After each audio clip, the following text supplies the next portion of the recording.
Alright, and back from where we last started, or last ended, at the Berg. We have enough points right here to level up once.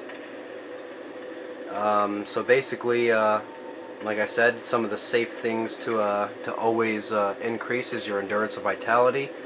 Um, the more health the merrier, right? The more times I can get hit, the more things I can survive. So what we're going to do is we're actually going to run through this little area here, this nice little farming area for new characters. Oh, I'm already getting beat up. Looks like I'm a backstab fisher.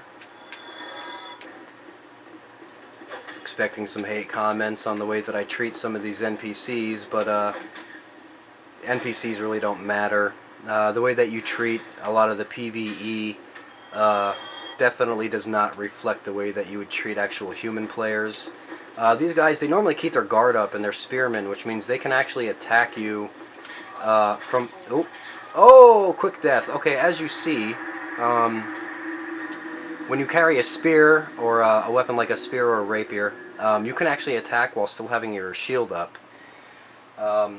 So it makes it very hard to deal damage to someone when they're doing that, because their shield is obviously still up and they're still able to hit you, which means if you're attacking within that short amount of time, you'll end up getting some counter attack damage added to the normal damage that they would do.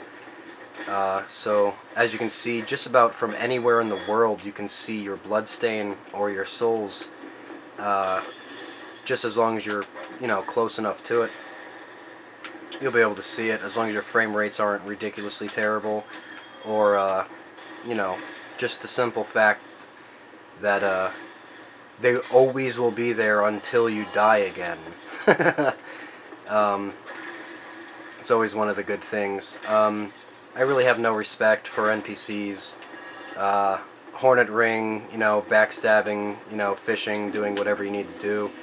In order to break these guys' guard, you can kick, which is forward and right trigger, or forward and right bumper, I'm sorry, will basically, with certain weapon classes, you'll end up kicking.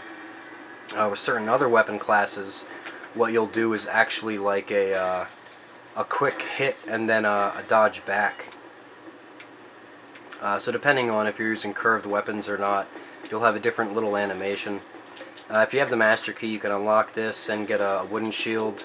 And I really didn't change my shield out since I got better ones. I'm going to go with the grass crest shield, mainly because see the green glow around my character. What that does is you'll see my stamina being used, and then when I let go, it recharges a lot faster than normal. That's what that does. It only blocks 95% of physical damage, so you're still going to take a little damage every time you block. But the actual benefits from the stamina recharge normally completely outweigh the amount of damage you would take. So purchasing from this guy, the main things that you want to buy are the bottomless box and the repair box. Bottomless box lets you stack a infinite amount of items into the box, so that way you can basically organize your stuff a lot better. So I'm going to definitely cop that right away. And when you go into the items here, the orange guidance soapstone, so you can leave messages like, asking people to jump off of a ledge, or telling people that you've done something special, or saying that you need something. It's definitely always always a good buy. For $100, it's a very good multiplayer item.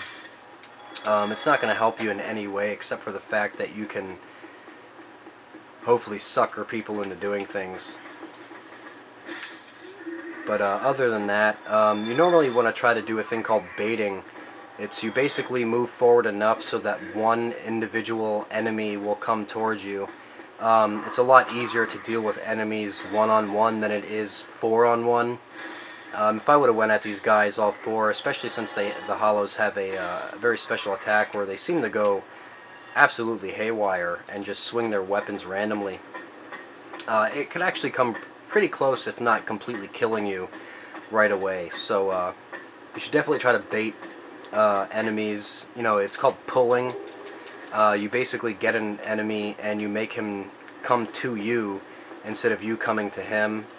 It's a very effective way to get through a lot of this game, actually, because there's many scenarios where you're going to end up fighting more than one enemy at a time, and it's just not very good to fight more than one enemy at a time. Normally it doesn't end well.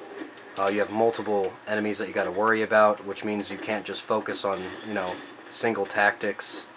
You got to worry about, you know, backstabbing and all different types of stuff. A good thing for very beginners of this game is you just block, and you'll see that they recoil, which gives you an opportunity to attack them right away. Or if you get really proficient at it, you can just parry them and then basically finish them off.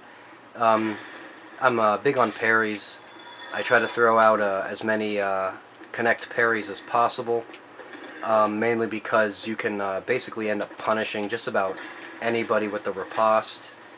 Some enemies that you cannot riposte are boss enemies, and some actual attacks you will not be able to parry, regardless of whether or not, you know, you're good enough or you have the right equipment. Just some attacks are unparryable.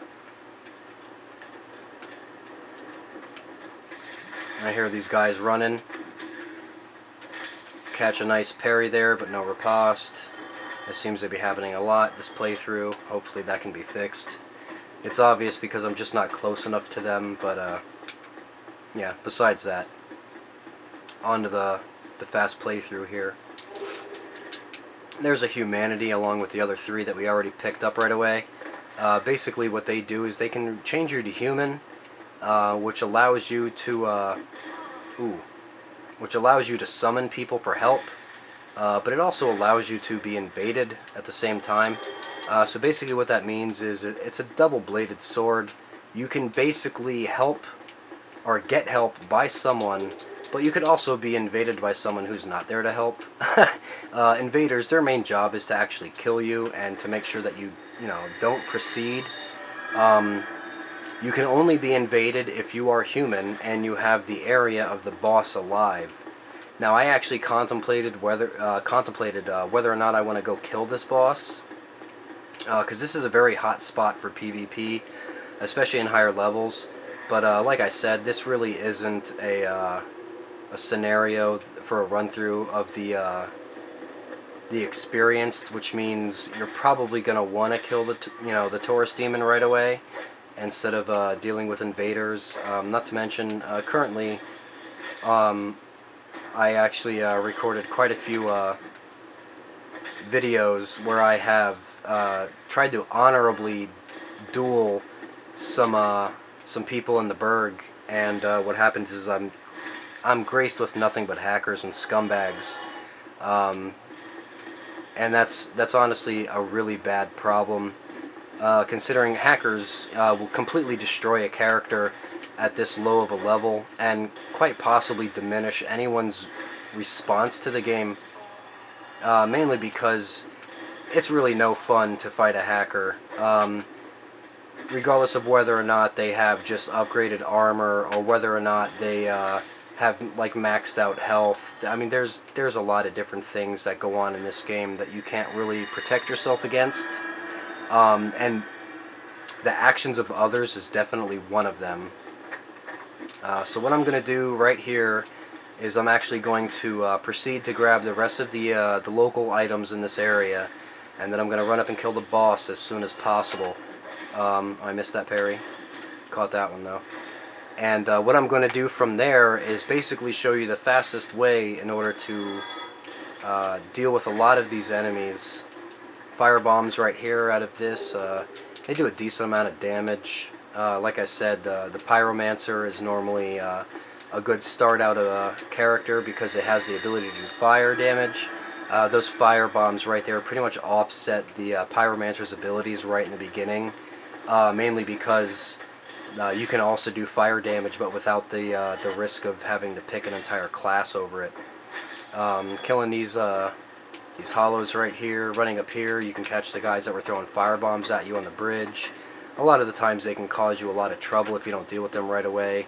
Kicking enemies off of a ledge where you know that they're going to sustain some fall damage, or actually instant damage if there's no ground below them. It'll instantly kill them, so you don't have to worry about them again. That's one of the easiest ways to deal with a lot of the enemies. He dropped a helm, that's cool. This guy right here, he's got a crossbow and he sits up top and he shoots at you.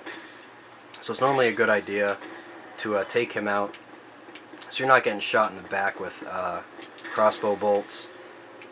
That right there, that yellow mist that just happened, and you saw my Estus flask get +1. That's what happens when someone kindles the bonfire that you are closest to, or the one that you recently just rested at. I'm not exactly too sure on the details about that, but that's why that happens. So if I would in return kindle the bonfire that I rested at, the person who just did that would also get one. They would get an extra flask use.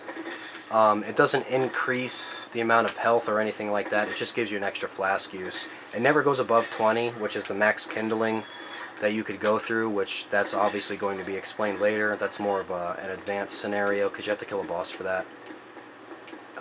If you run up here and you jump, you can avoid the barrel and still be able to run up and whack this hollow if I didn't hit the wall. And there he goes. And